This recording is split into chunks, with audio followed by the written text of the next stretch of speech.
ទាំងអស់គ្នាគោរពអ្នកគ្រូជំរាបសួរអ្នកគ្រូចាល្អ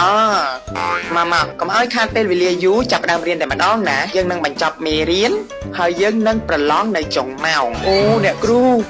ប្រឡងទៀតហើយប្រឡងរងថ្ងៃហ្មងអ្នកគ្រូពេលនេះអ្នកគ្រូតែប្រឡងអសល់មិញសោះរៀនសូត្រគឺត្រូវតែមានការប្រឡងត្រូវតែមានការធ្វើតេស្តនឹងហើយចង់យកអត់បន្ទូនេះ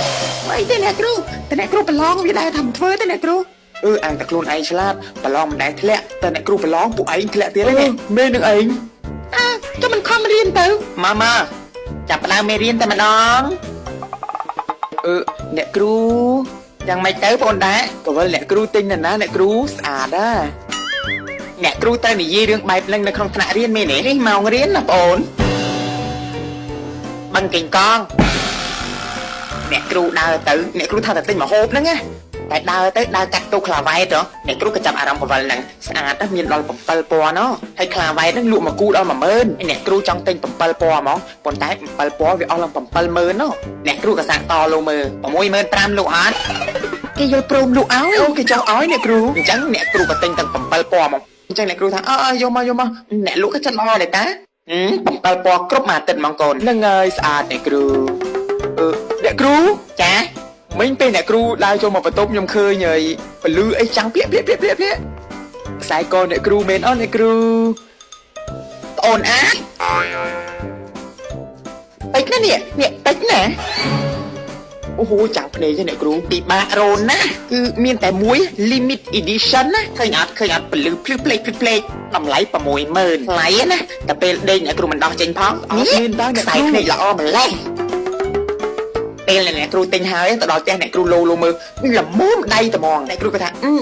វាជាទ្រព្យអតីតជាតិអូហូនៅពេលដែលពលឺជះចេញពីដៃទៅចាំងនឹងកវាចេញពលឺភ្លឹបភ្លេកស្អីគេណមិនដឹងថានឹងគេហៅស្អីគេណកុចខ្ចង់ស្អត់មានតើអ្នកគ្រូពេលអ្នកគ្រូទៅលេងសមុទ្រខែមុនណាឃើញអ្នកស្រុកអ្នកភូមិគេរៀបលក់លង្ត្រៀបត្មងអ្នកគ្រូក៏ដើរសួរពីមួយកន្លែងទៅមួយកន្លែងដល់អាតូបចុងក្រោយអ្នកគ្រូក៏យកមកលោថាពាក់ស្អាតអត់ទេវ៉ៃដល់អ្នកលក់ឃើញអ្នកគ្រូស្អាតអ្នកគ្រូទិញមកខ្សែណាក្រៅពីនឹងគេថែមឲ្យទាំងអស់គ្រូក៏សួរថាកុចខ្ចង់ហ្នឹងមែនទេក៏ប៉មអ្នកលក់ក៏ចាប់ខ្ចង់បើកមាត់មកចេះបេះយកមកដាក់កអ្នកគ្រូហ្មងអ្នកគ្រូក៏គិតថាអាហ្នឹងសុតរបស់គេថ្មីត្មងអ្នកគ្រូក៏ទិញមកហ្មងបងតាអ្នកគ្រូស្មានតែលេងសួរអ្នកគ្រូហើយអ្នកគ្រូគិតក្នុងចិត្តថាបើសិនជាមិនសួរអ្នកគ្រូនឹងនិយាយប្រាប់ដោយខ្លួនឯងហ្មងបានអីលេងបានរៀនបានសូត្រឡើយគ្រូមិនបាច់សួរទេបងអូនអានេះហ៎អានឹងក៏បានដែរអ្នកគ្រូអ្នកលក់ប្រាប់ថាបើសិនជាអ្នកដែលជាមេជាអ្នកបញ្ជាគេពាក់ដៃចអុលមនុស្សប្រុសគេពាក់ចអុលខាងឆ្វេងមនុស្សស្រីចអុលខាងស្ដាំហើយអាដៃនាងនេះសម្រាប់អ្នកធ្វើការអ្នកសបូលលុយឬអ្នកចំនួនជាដើមអ្នកគ្រូក៏គាត់ថាទិញមកអ្នកគ្រូក៏ជាអ្នកមានហើយស្អាតតែបើទិញតែមួយវាដូចជាស្រឡះអញ្ចឹងអ្នកគ្រូក៏ទិញអាដៃកូនមួយទៀតពាក់ដៃកូនធ្វើឲ្យយើងមានមុនស្នេហ៍នេះអ្នកគ្រូទិញមកគប់2មកគូគ្នាវាអញ្ចឹងអ្នកគ្រូក៏គិតថាបើទិញតែមួយដូចមិនគ្រប់ទេយើងត្រូវតែយើងជាអ្នកមានជាអ្នកធ្វើការជាអ្នកសបូលលុយហើយនឹងឲ្យគេស្រឡាញ់ចូលចិត្តចោះសម្លៀកបំពាក់ទិញនៅណាវិញអ្នកគ្រូសាអូឡាំពិកអាកន្លែងគេពយូខាងឲ្យច្រើនណាសម្បូរណាស់បងអូនអើយហ្នឹងហើយបើចង់ទិញទៅទិញកន្លែងហ្នឹងបងប្អូនអ្នកគ្រូលក់អ្នកគ្រូស្លៀកវាមួយឆ្នាំឯណា